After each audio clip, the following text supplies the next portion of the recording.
Hey everyone, and welcome to another episode of The Theorist, here with your host, CH286, aka Vanity Pride. And of course, we are looking at none other than Tower of God, Season 2, Chapter 286. So, let me tell you about this beginning, because it is hella intense. There's a lot of things going on in this beginning part, so let's just get started. Alright, so we have Zahard powering up, and Bomb is telling Andrasi to get out her bong bong and get everyone out of there. Which makes it seem to me that Bomb is kind of wanting to send everyone away and he's just kind of willing to sacrifice himself. Which I'm like, boy, no, like, go with them. But I could understand his reasoning, because it could just make things worse if he were to leave, because Zahard probably wouldn't just stand around there being like, oh, they left, okay, nothing to do here. No, like, Zahard would chase them down, probably have an idea of where they are. I mean, we see how powerful he is, so he could probably sense where they end up going and whatnot, right? So I could see Bomb's thought process and all that. But anyway, what worries me the most here, and this is something that I'm going to talk about later on in the review, but Andrasi is still left in shock because she saw Zahard last chapter, and, you know, she grew wide-eyed, she was in shock, and she still is to this point. Even later in the chapter, it looks like she's just paralyzed and not moving. So it really has me worried, but we will delve into this topic a little bit later on. So anyway, impeccable timing on Kuhn's part, because he shows up with Barrow Barrow and Cherry, actually. So Cherry is that girl, like that sleepyhead girl. It turns out her nickname is Cherry, according to the Tower of God Wikia page, so that's easier name for me to deal with. So that's what I'm going to call her from now on. But anyway, it's funny because 2 reviews ago, when I had reviewed with Joe, or Dr. Bonehead, as you guys know him, yeah, he was like, oh, where are these girls? So it kind of answers his question right here. And I guess, I get some kind of credit because I was suggesting the fact that, okay, maybe they were with Misang or something, so yay, I guessed something right. SIU can't stump me all the time. All right, so anyway, Rock and Bomb are freaking out because this new group has joined them, and they're like, no, guys, you need to get the fuck away because this dude is gonna do some shit.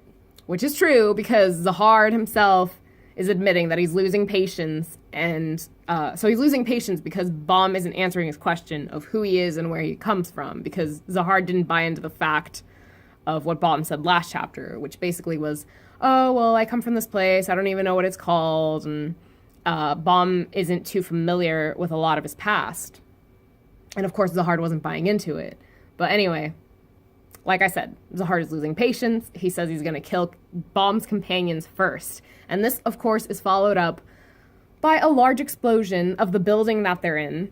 And we're pretty much left in suspense, because that's where it jumps into, like, the whole title of Tower of God, listing out what floor they're on, blah, blah, blah. You guys know the deal. So, we then come to Coffee Addict, who shows up to these grounds that are pretty wrecked up. I mean, Zahard's a pretty strong man, so very, very impactful damage there. And he grows, so he, referring to Coffee Addict, grows worried for Bomb and Kuhn. But it turns out that Kuhn Edwan showed up just in time to defect this attack that Zahard was throwing at Bomb and Co. So their lives are spared. Woohoo! Okay. So, of course, Zahard recognizes Edwan as the data of Kuhn Edwan. And it's really funny because Edwan, in response, calls Zahard a fake. He calls him this several times throughout this chapter. And speaking of which, I want to go ahead and dive into my potential theories as to why Edwan would call him this, and, you know, potentially what kind of person we're looking at with this fake Zahard or whatever. So, my first thought was, is someone trying to manipulate this data of young Zahard? So in a sense, are they brainwashing him to think that he's going to become some kind of king or whatever? Granted, the real life Zahard is a king, but I mean, just the interaction that goes on between Kuhn Edwan and Zahard had me questioning this. Because you see here, yeah, Zahard says, you keep calling me that. In other words, fake. And then Kun Edwan says, of course, because you are a fake. You're not the Zahard I know. The Zahard that I know is an adventurer, not a king. To which Zahard responds, then I guess you didn't know me very well, Edwan. I was born with the seeds of a king. And of course, Kun Edwan says, there you go again with that nonsense.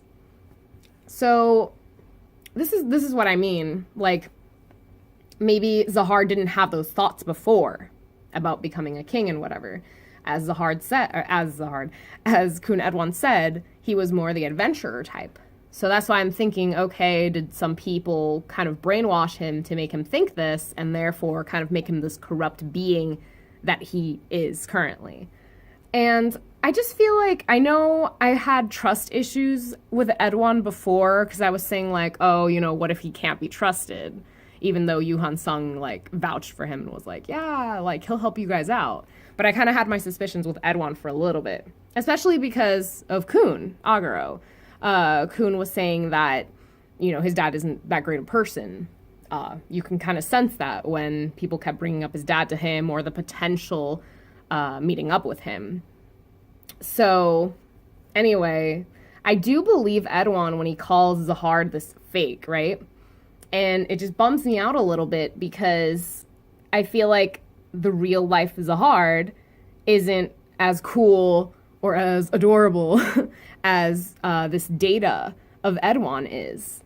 And I mean, the reason that being that Kun, like I said before, doesn't like his dad. And I feel there's a clear reasoning behind that. And then I thought about it and I was like, well, maybe it's something personal for Kun because maybe Edwan showed more affection and attention to his older kids as opposed to Kun because maybe he was younger or who knows? Who knows what the backstory is between both those characters, which I would love to see at some point, hopefully soon, if not sometime down the road. But those were kind of my thoughts. I mean, I kind of strayed away from my theories for Zahard, but those were all these things that came up. So I just wanted to share that all with you guys. Another point that I had made about a potential theory about Zahard was that if he's getting called this fake, right? And if he seems to be acting different and talking different and whatever it is that Edwan notices that's different about him, I'm thinking, okay, what if this is like some look-alike? You know, we can't see like the actual color of his eyes, you know, because I feel like that's like a mask. Like it's almost like he's blindfolded. I don't know. That might not be true, but that's what I was thinking. So you can't really see like the color of his eyes. You can see the color of his hair, but I mean, color of hair can be replicated, right? Like for all we know, this guy could be like a brunette and like they dyed his hair blonde. So then he looks like Zahard. Maybe he has like the same physical features as Zahard. So maybe the real data of young Zahard is imprisoned somewhere, and this is just someone kind of stepping in to be Zahard. And so then my thought was, okay, well, I keep mentioning people like potentially brainwashing him or that have him captured. So those people would have to be the friends that he and Edwan shared, the ones that crossed the mirror with Zahard. And so maybe those people turned out to be power-hungry people, and they're not the greatest kind of people, and they're trying to screw over Zahard. I don't know.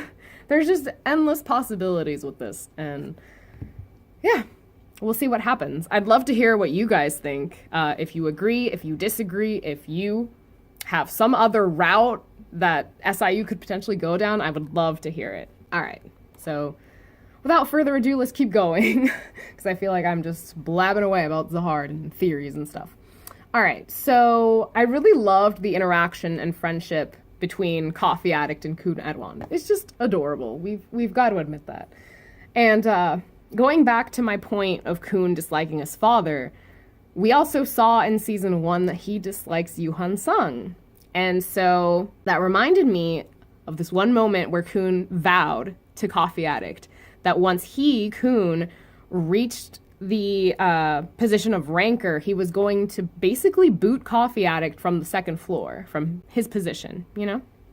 So I forget why I wrote down that point, but it was just something that came up because I was like, oh, hey, well, he doesn't like his dad. So, and he doesn't like Coffee Addict either. So I guess the reason why I brought that up was because it's just ironic that both of those data are friends, and who knows if they're friends in real life. That'd be kind of trippy. So anyway, what also made me laugh was the fact that Bomb is probably like the last one to realize that Zahard is Zahard. It kind of reminded me of Ouran High School Host Club, where everyone realizes that Haruhi is a girl, and Tamaki's like the last one to figure it out. So Bomb is the Tamaki of this group, I guess. But anyway, I kind of took back that surprise, I guess, that Bomb, it's like, come on, Bomb, this is hard. How do you not know that? But again, as I mentioned before, if this is like a fake and a lookalike, then I can't judge Bomb for, being the last one to figure it out. I don't know. I'm confusing myself now, guys, so let's just move on. We then get to this part where Edwan basically instructs Asensio to pull Bomb and Co. into the mirror so they can reach a point of safety. Of course, young Zahard catches on, and he's saying that no one's gonna leave. And so Edwan and Zahard face off in battle. And I mean, the power coming out of each of these two is just incredible. It's crazy. I mean, you look at some of these images here too. I'm pretty sure these are rooms that Zahard is summoning, and there's like numerous ones, right? And then I really love the part where they summon like these different spears. So in the case of Kun Edwan, it's a giant's lightning spear, and in the case for Zahard, it's a golden needle from Mystery Island. And so those two spears, I like to call them, clashing together, I mean, you just see the amount of power exuding from that. So anyway, we go back to Bomb and Co. for a little bit, and someone's shouting out, hey, get Andrasi, and someone replies, I'll get her, which I figured it was going to be Bomb. It is. But a little part of me had wanted Kun to, like, go grab her up and carry her bridal style because of the Kundrasi fan in me. Anyway, Zahard, of course, notices this, and he aims an attack at them. And to me, it seems that the girls, Barrow and Cherry, were a little bit further ahead of Bomb and Co., and so maybe they got separated. Because there's like these glass-looking things kind of dropping down to where Bomb and Co. are, and like they stop short of getting hit by it. And I'm guessing that on the other side is where these girls are at. And who knows, maybe they made it to the mirror finally. Maybe they went through and, it's just a matter of time before Bomb and Co. do the same thing. But anyway, speaking of Andrasi, which is the point that I wanted to get to earlier,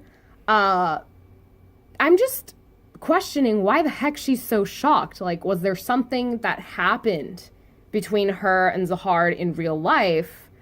And, just seeing him after not seeing him for, you look at the time span between season 1 and season 2. That was like 6 years in between there. However long season 1 lasted, plus, and we're pretty into season 2. And I don't know if we're halfway. I don't know when season 2's gonna end, and then in comes season 3, or I don't know what SIU has planned. But just the amount of time that Andrasi's been away from the castle, I don't know. Maybe just seeing this data of young Zahard just kind of shocked her and brought back all these memories. So I'm really curious to know if something happened, or maybe nothing necessarily happened, but maybe there's something she knows about the real life Zahard, and just seeing him kind of face to face, it's just, like, whoa, Another thought that came into my mind was that conversation she had with Garam on the floor of death, where Garam was like, oh, hey, maybe you should step down from your position as princess if you want to. I think she was implying something about Bomb, but, whatever. Andrasi can choose to drop down her position as princess because she doesn't like it. Whatever. She's free to do whatever she wants, I feel, be it chasing after a guy or not. But yeah, I'm really wondering if, seeing him now and, whatever she's going through right now, if later on, once she's, more calmed down, back to reality, will she make that choice to drop down from her position, or what she's going to do about it? And then the last thing that I want to point out is, why the hell didn't the snake charmer come out? I mean, we could all see the look on Andraste's face. I feel like it has like a combo of fear. And that in itself, especially if she's not moving, if Bomb had to go pick her up, if she's paralyzed in place, like, why isn't Snake Charmer doing anything about it? Did he sense Khun Edwan coming? You know, did he sense that she wasn't exactly in danger? Which I figured was really weird. Like, I assume she is in danger and he should have stepped out. My thought also was, okay, what if he is working with young Zahard and, you know, maybe because she's wearing him in like that amulet thing, maybe he has some kind of power to kind of leave her in this paralytic state and in this stupor. So, I mean, tons of questions, which hopefully will be answered in the following chapter. But yeah, let's move on now. Oh yeah, and then Khun and Bomb, they have thoughts of how strong Edwan and Zahard are, pre-ranker status. And in the case of Zahard, pre-king status. I mean, you can only imagine, as I've pointed out before, how much stronger these guys are in real life compared to their young data selves right now. So then Zahard admits to Edwan that he has one of Bomb's companions held hostage. So basically it's like, oh, they can get away, but like they're gonna have to come back to like save this person, right? And my initial thought was that it could have been Miseng if Kisea was working with Zahard, for all we know. Probably not true. But I was like, well, Miseng's already freed. They already saved her. I'm pretty sure if Kisea was working with Zahard, she would have said something about it. Because I think it'd be stupid being like, oh, we have a hostage. And it's like, no, you don't, but okay. So anyway, then my thoughts moved on to Rachel or Yura. Because I doubt White would be a prisoner. Obviously, Travel, I don't think he would be a prisoner. But Rachel or Yura, I don't know. I don't want to seem like, you know, I'm pushing females under the bus. Because I'm totally not. But, yeah, I didn't think it would be that group either. Just because, like, they're somewhere else. It would be too soon for them to be captured. He would have mentioned companions rather than companion. So then the ultimate decision that I made as to who this potential captured person is Wang Nan. We saw a brief image of Wang Nan, like, 2 chapters back. We never saw him interact with anybody. We don't really know where he's at. We don't know what's going on with him. But I would assume that he is the potential companion that got kidnapped by Zahard and is currently held hostage. So those are my thoughts on that. If you guys have any other idea as to who you think is the person being kept hostage, please comment below for sure. All right, so I do want to end this review with a bet that Edwan is proposing to Zahard. So here we go. So Khun Edwan starts. How about you and I make a bet? Zahard responds, a bet? And then Khun Edwan says, Zahard has a very competitive spirit, so he used to put his life on the line for bets or competitions. Doesn't that sound familiar? It sounds like Bomb. Anyway, allow me to propose a bet that will be hard for you to refuse. A bet that will be hard to refuse? What is it? Of course, that's Zahard. Back to Edwan. If you let them go, I'll train that black-haired kid and make him strong enough to beat you in less than a month. And Zahard's like, what? Khun Edwan continues, if that kid loses, I'll admit defeat, fair and square. I'll disappear, just like the other data people. How does that sound? Doesn't it sound like a good bet? A completely clueless regular from the outside catching up to you in 1 month. If you don't accept it, you're not Zahard's data or anything. And then Zahard is like, haha, you're a terrible bluffer, data of Edwan. How could that kid beat me in just a month? So Edwan responds, well, that's not for you to judge. Will you do it or not? Zahard's thinking about it, and then he says, all right, I accept your bet. Khun Edwan is like, haha, great. Now that's more like Zahard's data. Zahard replies, but the training and the showdown are to take place in this stage. If you take him over to the other side, the bet will be counted as a victory for me, and I'll kill all of their companions. And if I win, I want you to tell me who that kid is. And then Edwan says, sure, I promise all of that. Now let them go, fake. He's thinking about it again. And then he says, I'll see you in a month. So there you have it. We'll see if it skips ahead a month, or maybe my thought is we'll probably get to see some glimpses of Baum's training. I think that would be really cool to see, kind of building up to this epic battle. So that's pretty much it for me on my end. Again, if you guys have any comments, any theories that you want to make, please comment them below or reach out to me via social media. So thank you guys for tuning in, and I'll catch you in the next one. Peace.